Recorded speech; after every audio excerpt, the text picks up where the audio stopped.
Parkinson's, osteoporosis, arthritis, dementia, and strokes are some of the most common health issues that begin to be a problem in an elderly person's life. However, in this list, we are missing one major disease: Alzheimer's disease. Alzheimer's disease has many different stages that affect everybody differently. There are 3 stages of this disease. In each one of the stages, the victim will see effects of this disease in many ways that the disease progresses within their body and their mind. First, I'm going to talk to you about the stages of Alzheimer's and the signs that happen within each one. There are many ways that this disease affects a person physically and mentally. The disease consists of 3 different stages. The first one is the early stage, the second one is the middle stage, and the third is the late stage. The first stage is often overlooked by the victims and their loved ones. Once a person or a loved one has been diagnosed with this disease, people tend to get curious and start researching. They do this to prepare themselves for what the victim will be experiencing with this disease. However, unless the disease has already been diagnosed by a doctor, people are commonly in denial that their loved one may be experiencing this disease, and its symptoms may mistake them for signs for normal confusion because of old age. It is very uncommon for people that are not affected by this disease to have any knowledge on any of its stages. This disease is known to have increasing effects as the disease progresses throughout its stages. Some signs of a victim being in the early stages include short-term memory loss, behavioral changes, personality changes, and many more. The National Down Syndrome Society created a list of expectations for people who are affected with Alzheimer's disease. This list includes expectations for the early, middle, and late stages of this disease.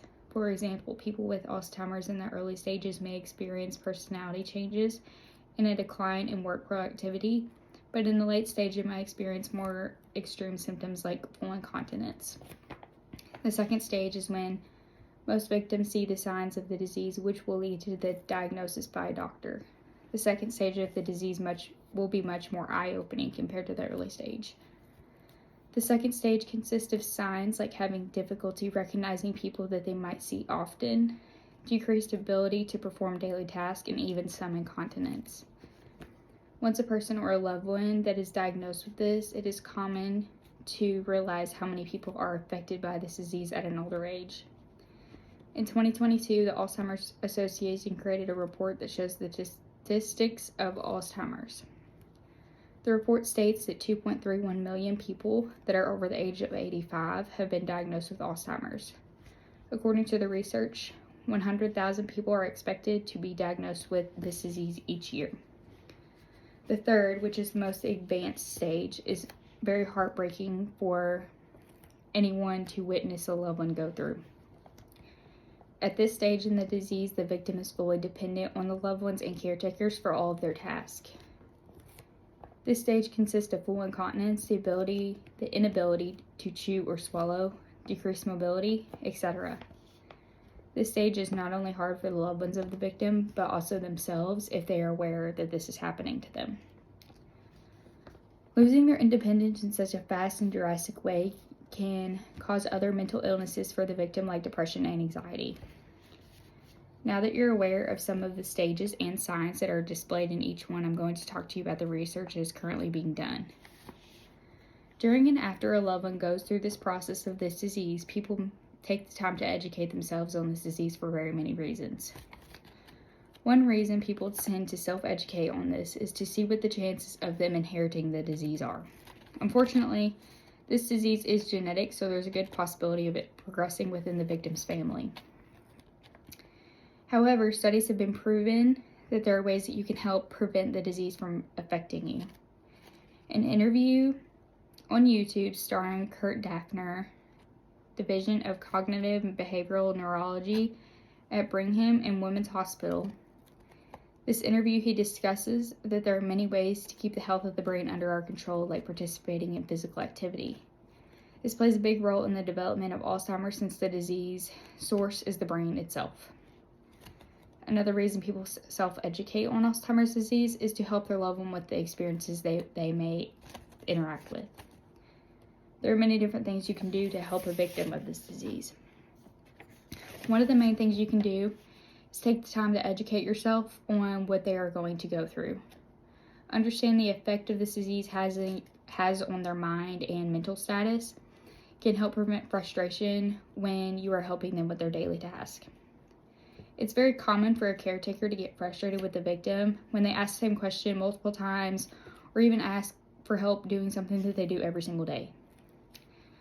Therefore, every Alzheimer's facility in the country provides in-person or online training on how to help care for a victim with this disease.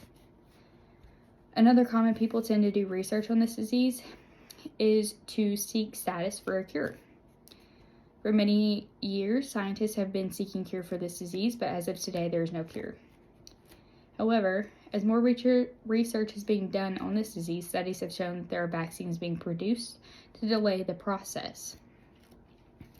It is not a guarantee that the vaccine will prevent a person from getting the disease, but there are many medications available that may help the symptoms a person may be experiencing this over time. There are many medications available now, and according to the FDA, there will be many more available within 2023. In conclusion, we have talked about the effects of the stages of Alzheimer's disease and the research that is commonly done.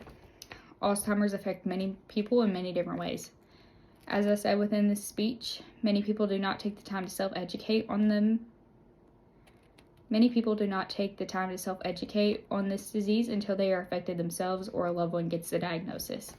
I personally have had very many personal experiences with this disease. My grandma was a victim of Alzheimer's disease prior to her passing, and I currently work in a local Alzheimer's facility to help others that are being affected. As I expressed earlier, this disease is a common medical issue for the elderly. And keep in mind that if this disease is not a problem for you now, it is likely to affect your life as you increase in age.